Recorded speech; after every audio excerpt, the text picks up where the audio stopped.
Welcome to another episode of Due North, where we're navigating life and theology with the compass of God's Word. I'm here with Pastor Ben Blakey, our lead pastor at Compass Bible Church, Treasure Valley, and a new face to the show, Business Administrator Chris Hernandez. Hey, guys. First time on the show, long-time listener? First time, long-time listener. All right, well, welcome. So glad to have you here. I think people are going to really appreciate you being on the show, given the topic. I'm excited. I was at an event recently, and I was in the audience at this event, and I thought we need everyone in our church to hear this information. And so this show was born, coming on here to talk about how to be a gospel patron.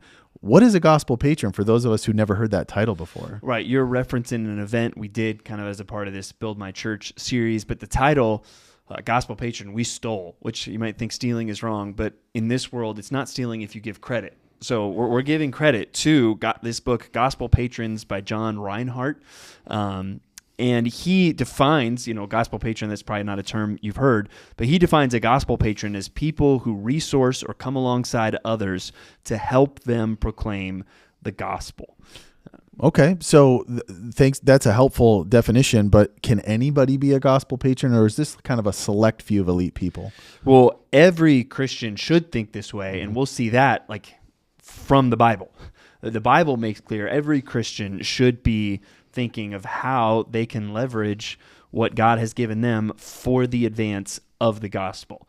But also in the book, he does highlight, and that's where we all may experience, there may be some unique ways we all have opportunities to be gospel patrons, maybe with a specific ministry or a specific church or a specific missionary, right? So to really come alongside to partner with someone. So this is true for everyone, but there may be certain people in certain situations where there is more of a clear opportunity, and he highlights some of those in the book. Well, we've got both of you here. I want to hear from both of you. We might want to think about it like this. Pastor Ben, you're here for inspiration, and Chris, you're here for information, although you're a very inspirational person as well, so Thanks. I'm sure that'll happen that. along the way. But Chris, tell us a little bit about your background occupationally and why you're really well suited to speak to things like this. Yeah, so before I joined the church staff and took over setup and tear down and moved tables and chairs, that was never part of my previous career. I was in commercial banking. Just to be fair, I think of your job as so much more than moving tables and chairs. I did too. Okay. But that was a big part of Yes. the job, and I'm thankful for a building where we do that a little bit less, but still quite a bit. But my entire career, 15 years, was spent at a credit union serving evangelical churches and coming alongside them and helping them be good stewards and understand best financial practices and how to make sure that they are doing what they need to do financially to really be able to do ministry. I mean, at the end of the day, it's the dollars that pays for the ministry that is taking place in all these churches. And so I got to consult with those churches on how to have good financial practices to really then go and deploy all of those financial resources to the most effective way to do ministry for those churches. Absolutely. Well, what gets you excited about this topic to the point where you would join us on an episode like this? Well, yeah, I mean, I think the reality that gospel patron is every believer is also mixed with the reality that we live in a world, in a society where we do have to pay taxes, and we do have to pay taxes on the income we earn. But there are ways that the government has given us permission to creatively use different vehicles to give less to Caesar and give more to the church. And if I can give less to the government and more to the church, more to ministry, sign me up all day, and let's get that information out. I think you'd get a hearty amen from a lot of people on that. More to ministry, less to the government? Yeah, absolutely. That sounds great. Well, and we'll get back to some of the details about how we can do that as believers here, specifically even in this church. But first of all, Pastor Ben, I want to ask, where do we find this concept in the Bible? The short answer is all over. I mean, even in the Old Testament, continuing on into the New Testament, you see, okay, how does God tend to fund ministry? He does it through the generosity of his people. It's not like normally through some miraculous thing. It's through his people providing. We see that pattern, and so we see it all over. We talked about it in church recently from Philippians. Paul thanks them for their partnership, and it's clear they were, in a sense, gospel patrons to Paul, helping support him in his ministry. In that letter, even when he's in prison, they're sending to support him so that he has what he needs, because he's turned his prison stay into a ministry. Right. And so they are helping him. You even see that's likely some of the women that were traveling around with Jesus. From the hints we get from their background, it seems they may have been wealthy women that were there to support Jesus and the disciples. But I want to look mostly at perhaps maybe Jesus' most interesting parable, one that many times we scratch our heads with, but it's Luke chapter 16. The heading in my Bible calls it the parable of the dishonest manager. But it tells this story you may be familiar with. There's a rich man, and he has a manager, and apparently the manager's been up to no good. So the manager is getting fired. The rich man is going to fire this and says, hey, you need to turn in account of your management. And the manager is like, what am I going to do? I don't want to go do manual labor. I'm too ashamed to beg. So he goes and he starts summoning the master's debtors. In verse 5, he says, how much do you owe my master? And then in verse 6, he said, 100 measures of oil. And he said, take your bill and sit down quickly and write 50. And if you do the homework on how much is this worth, we're looking at pretty substantial chunks of money. Yeah. And if you're doing a business deal and somebody's just like 50% off, you're going to like that person. Yeah. And then he does the same thing with someone else, or not as good of a deal, but still he's given deals. And then in verse 8, and this is where we scratch our heads, the master commended the dishonest manager for his shrewdness. And then Jesus says, for the sons of this world are more shrewd in dealing with their own generation than the sons of light.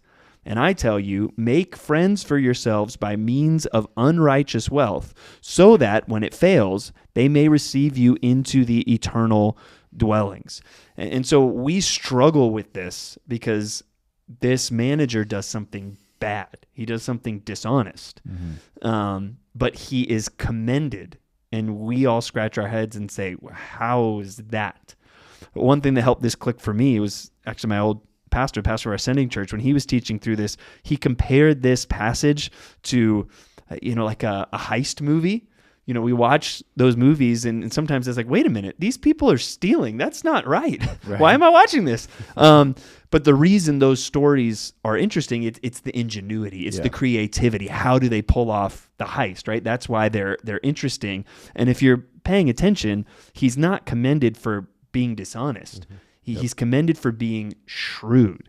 And then Jesus is saying, hey, you basically need to be shrewd with your unrighteous wealth for eternal purposes. That's the summary there of what Jesus is saying. Hey, I'm not highlighting his dishonesty. I'm highlighting his shrewdness, his ingenuity. So if we could summarize the gist of this parable, the point of this parable, I would say Jesus is teaching us to creatively use earthly wealth for eternal purposes.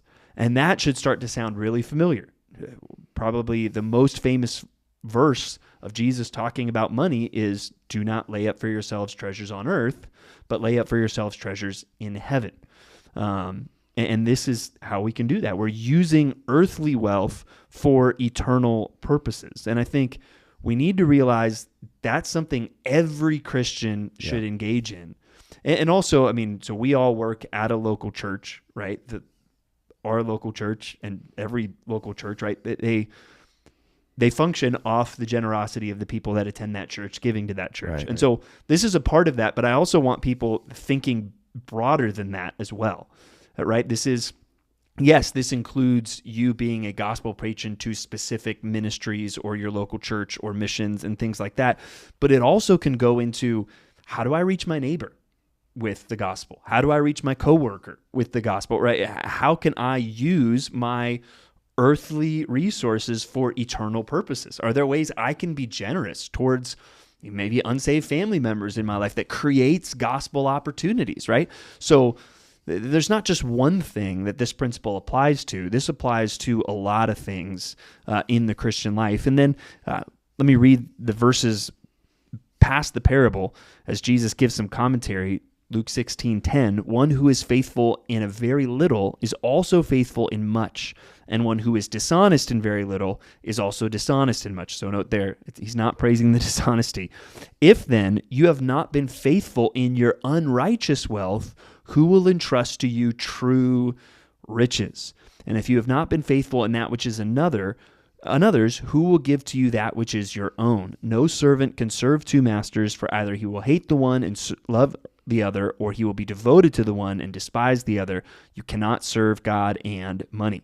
And so there even he talks about the wealth we have in this world is unrighteous wealth, but heavenly wealth is true riches. Is that it's as if this life is monopoly money. This isn't real, this isn't important, this isn't lasting, but there is true wealth coming, and Jesus is saying, hey, we need to be shrewd with how we use our monopoly money in light of eternity. Yeah, and one of the benefits of having nearly 2,000 years of examples throughout the Christian life, throughout the Christian church, is that we can look back and we can see examples through history. So do you have any examples throughout history of people doing this well to inspire us? And that's where this book comes in handy. Gospel Patrons by John Reinhardt. Early on, he says, sometimes we need to read history so that we don't repeat it. Mm-hmm. Other times we need to read it so that we do. Right. And he highlights these historical examples, and he's highlighting them. They're not just philanthropists, right? They're not just wealthy people that, funded schools and concert halls and things like that, like we see in American history. He says, the titans of philanthropy will be remembered for giving to good causes. Gospel patrons will be remembered for giving to eternal ones. Where philanthropists aim to nourish people's bodies and train their minds, gospel patrons prioritize people's souls. Gospel patrons treat symptoms, and ultimately they go after the disease. Mm-hmm. And that's something we've talked about lately, even at our church. The root problem of everything that's wrong with the world is sin. The only solution is the gospel. So what are the ways we can support that solution getting out there? Obviously, at the center of that needs to be the local church, but then there could be some specific opportunities in a community or through missions, right? All these are ways we want to advance the gospel. But he highlights 3 particular stories in the book, and all of them, if you may be a new Christian, but if you've read some on Christian history or been around the church, they might be names you've heard of. You might have heard of William Tyndale, who was eventually martyred, and what was his crime? Translating the Bible into English. Mm-hmm. There was once a time where in England, the only Bibles around were in Latin. Mm-hmm. Not a lot of people knew Latin. Even many of the priests didn't know Latin, right? So not very helpful.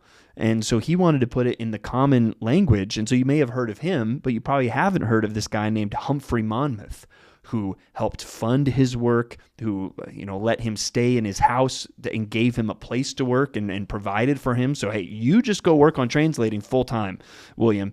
I'll take care of your needs. People have also heard of George Whitefield, a figure in the Great Awakening, both in England and in America.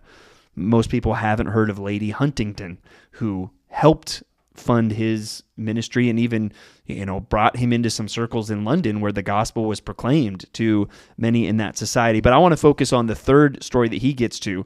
And so here, the guy you may have heard of is John Newton. And if you haven't heard of him, you've probably sung the hymn Amazing Grace before. He's the guy that wrote that hymn. And when you get into his biography, you're like, it checks out that this guy would write a hymn that starts, Amazing Grace, how sweet the sound that saved a wretch like me. He was in the slave trade. He was not a godly person at all, but God saved him. And he eventually went into ministry. His testimony was a well-known thing back then. And this guy, John Thornton, notices, and they start writing letters. Remember, this was before email, text messages, right? They're writing letters, and John Newton is sharing, if I look round the kingdom, he's speaking of England, I see sin and infidelity in triumph and judgment at the door, yet almost everyone sleeping in security. The bulk of the people are careless and unimpressed. And that's where I don't know that looking at our country right now, you'd see a lot of difference that really feels like it would fit. But a big part of the problem was, remember, in England, there's this official church, the Church of England. And a way that operated was the patronage system. So there's that term, patron. But the idea is usually you'd have a rich person, and they would be like, I'm paying for this pastor, right? And so then they could kind of pick the pastor. And so you had a lot of pastors like, oh, this is a nice church building on a nice land that's run by this wealthy person. They want a comfortable life. So they're just kind of there to serve this wealthy patron in the church. And so that's where there was a lot of weakness in the church, that the Bible was not being taught, the gospel was not being proclaimed. And John Thornton, who's becoming friends with John Newton, he sees this as a problem. So he purchased 11 different patronages, right? Like, or livings, they would call it, right? And he would purchase these livings, and he would fill as many pulpits as he could with guys that would preach the gospel. His mission was, we need more people preaching the gospel in England. And then sometimes he would take these guys even on retreats that he would take care of to just encourage them, because many times they were in hard places. And just one episode that shows how his mind worked, they were by the sea and a ship comes in, and it's like, hey, what do you got on that ship? Well, we got tallow. And he's like, I'm going to buy all of it. And the guys are like, well, what are you going to do with that? He owned a soap factory. And he said, you know what? This will pay for our whole trip. What this business deal will do. So here was a guy that was an entrepreneur. He was always thinking business, but he was also, I'm thinking business so I can think kingdom.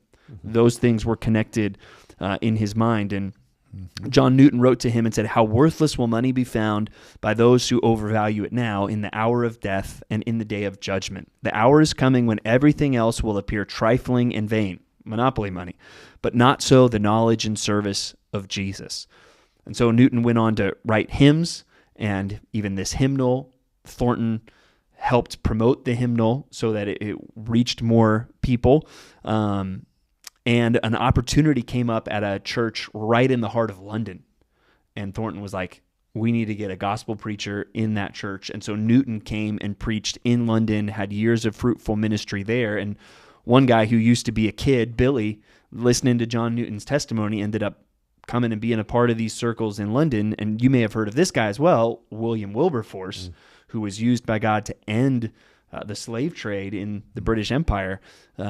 He was influenced by these men as well. So you got this guy saying, how can we get more gospel preachers in pulpits in England, and leveraging his resources to get there. When he died, one person said that doing good was the business of his life. And so that's just an example of a guy that really owned this idea of being a gospel patron. So what are some of the principles we can apply as people at Compass Bible Church Treasure Valley hearing all of this? I think first, be focused. What is eternal? What's going to last forever? We need to realize that our whole lives need to be focused on that. Another principle would then just be generous, right? We want to say, hey, how can I use what God has given me to advance the gospel? And we want to be joyful about that. Not just, God loves a cheerful giver. We want to joyfully focus on eternity, right? That's one principle. If you go to our giving page, even as church, we give joyfully and bountifully toward eternity. But also, I think maybe another takeaway is be creative in how you can do this. And like I said, this can apply, as Chris will help share with us, in ways you can give to ministries. But also it can apply just in your personal relationships, family, friends, neighbors, all kinds of people. Get creative in how can I use what God has given me for eternal purposes. Yeah. So Chris, let's talk a little bit about the how. So all that sets up for us to be able to say, okay, I want to live that way. I want to be a gospel patron, but how do I do that? So a few questions for you. First, being a gospel patron, you might be thinking that is a pretty straightforward concept. I just want to give when I can at Compass. Is there more to it than that? Thinking more about that than just the straightforward nature of it. Yeah, I think one of the things that I found most interesting just over the research that I was doing for the Gospel Patrons event and just in my history consulting with churches is the reality is about 90% of any household wealth is in non-cash assets. But 75% of contributions made to churches is from cash. So a lot of people will maybe think, well, I can only give what I have in my bank account, right, in my savings account, in my CD when it matures. But the reality is the wealth is probably stored up in some of these other tax-deferred type retirement accounts and things of that nature, where the question really is, well, how do I get access to that? That's a non-cash asset, but I really can only give with a check or my credit card or debit card or whatnot. So I think it is straightforward in that the gifts still have to come to us in the form of cash one way or the other. Right. But the reality is that wealth in general is usually stored in a non-cash asset. So to get people thinking a little bit about that, because maybe that stat blows some people away. I know when I heard it, I was like, this is why we need to have this episode for people to hear this and to understand this and be a little bit more informed on it. But what are maybe the top 5 assets that people would have that would be valuable to a church like ours? Yeah, sure. So the most common top 5 assets, I think, would be cars, vehicles, boats, other type of, automobiles, those types of things. Appreciated securities, stocks, mutual funds, retirement funds, but then also collectibles. I mean, we got a lot of guys in the church that go to card shows and go to different coin collection shows, and there's lots of value stored up in those things that are other types of non-cash assets. And then, of course, real estate. I mean, those are probably the top 5 other non-cash assets that most people in the church have something. So next week, several people are going to pull up to the church with their boats and just drop them off in the front for you to deal with, right? Something like that. Hopefully not. Yeah. But how do they, you said earlier, it has to be cash that ultimately the church receives. So how do we not end up with a bunch of boats and assets just dropped off at the church? Right. One, for the betterment of the church and your job and being able to process all that and actually use that as cash for the church, but also for the good of the person donating it as well. Well, how do they do that? How do they get that to a cash? Yeah, absolutely. So, offering? I mean, to your point, people dropping off vehicles is not going to help us send a missions team overseas with cash. I mean, we can't send them with vehicles. We want to send them with cash, right? And so we ultimately send our boats to Uganda. Yeah. We have to ultimately convert any of these non-cash assets into cash because that's how we're then going to spend it. And so really what trips a lot of people up is the reality that this asset that I have has appreciated in value from what I first bought it for. And anytime I'm going to then go and convert it, it now is a capital gain because it's worth more than what I bought it for. And so nobody wants to pay capital gains taxes. So there are vehicles like a donor advised fund, as an example, where you can actually transfer some of these appreciated assets directly into this type of fund that is still managed by a fiduciary. It's managed by Fidelity or Schwab or any of these other organizations that manage brokerage type accounts. And those funds have been put into this donor advised fund, and you actually get a tax break for the value of it because that donor advised fund is technically a nonprofit account that you then just request a grant to be sent from that fund to Compass Bible Church. And so you never actually received the appreciated value directly. And therefore, you've now taken the non-cash asset, contributed it in a way that you don't have to pay any capital gains taxes on it, and then have now sent that to a church to be able to receive a grant. Now, that being said, I am not an actual financial advisor. So as much of the information that we're going to talk about here today, the reality is every one of you, if you're considering doing any of this, need to go consult with a licensed professional, a tax preparer, a financial advisor, CPA, somebody that can take what they know legally and more than just the guy that used to be a banker and had these conversations and actually get some sound legal advice for that, because there are implications for some of those donations. And, we want to provide you with the information that you can go do something with, but those professionals are really going to be able to kind of help give the nuance for some of those. But even for cars, just as an example, I've actually had the question, I have an extra vehicle, can I donate it to the church? Well, and the reality is, if you do that, we have to go title it, we have to go register it, and then we have to sell it. You can actually go on our website, Compass. You're not a used car salesman? I'm not. I hope I'm never associated with a used car salesman. No offense to those of you that are. compassbible.tv/give. We have some information on that page about vehicles in particular. There's a link. You can go to another organization that will handle all of that paperwork behind the scenes. You can donate the car to them. They come pick it up, and they ultimately will sell it and give the proceeds to the church. Yeah. What about those in retirement age with, retirement funds? How can they creatively use those in a situation like this? Yeah, absolutely. So with the advent of the 401k, a lot of families, a lot of employees went from pension-based retirement to self-funded retirement through these 401ks, 403bs, IRAs. But there's an age requirement. You have to hit a certain age in order to even avoid penalties, avoid taxation on some of these. And so the value and the benefit there is that you get the tax benefit early on, but you're then going to have to pay taxes when that money is coming out. The government has mandated that at 73 years old, you have to take what they call required minimum distributions.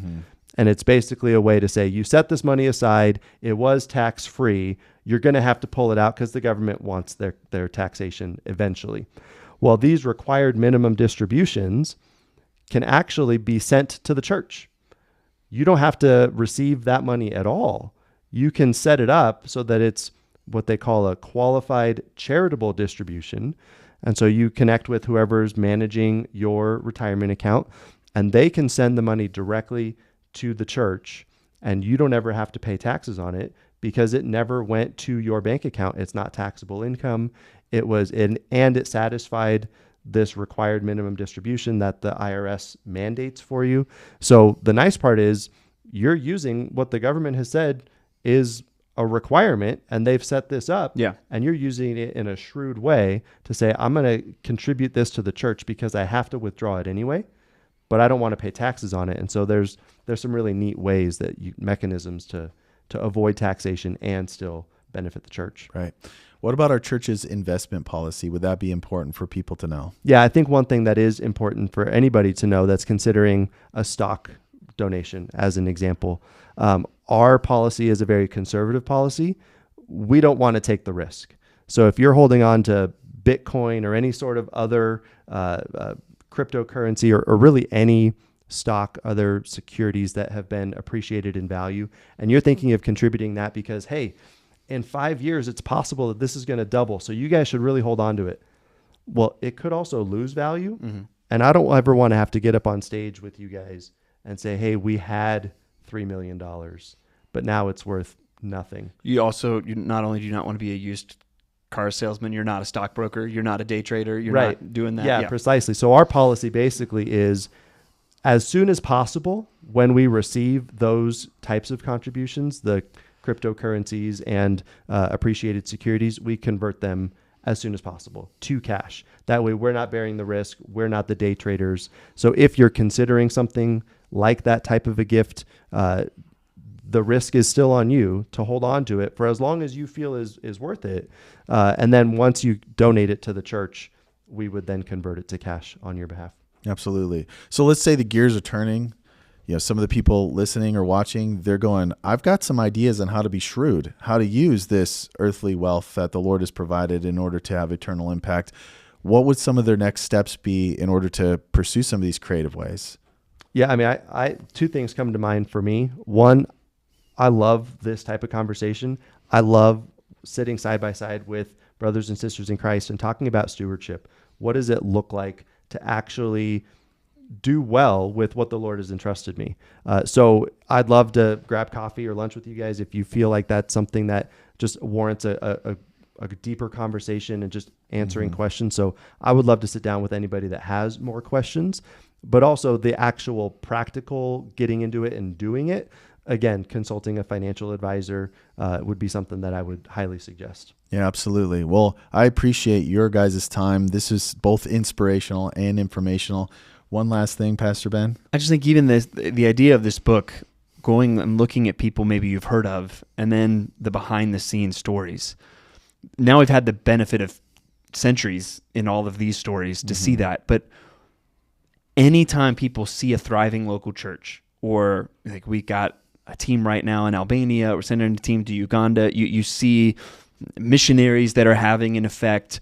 I think of just a church within our association that was just planted in Long Beach, right? All of these places, right? And you're seeing ministry happening. Always remember, there's a story behind the story. But behind all of those ministries, there are gospel patron stories. And maybe some of them seem big and impressive, someone that was able to fund a whole church plant by themselves, but also there's a lot of just people that were faithful, and maybe it didn't feel like they moved in the people that were faithful with what God had given them, and used it for eternal purposes. But just remember that anytime you see ministry happening, it's happening because people are being generous. And so let that be more inspiration and more fuel for all of us, whether it's your local church, missions, these things we've said apply kind of to all of those realms.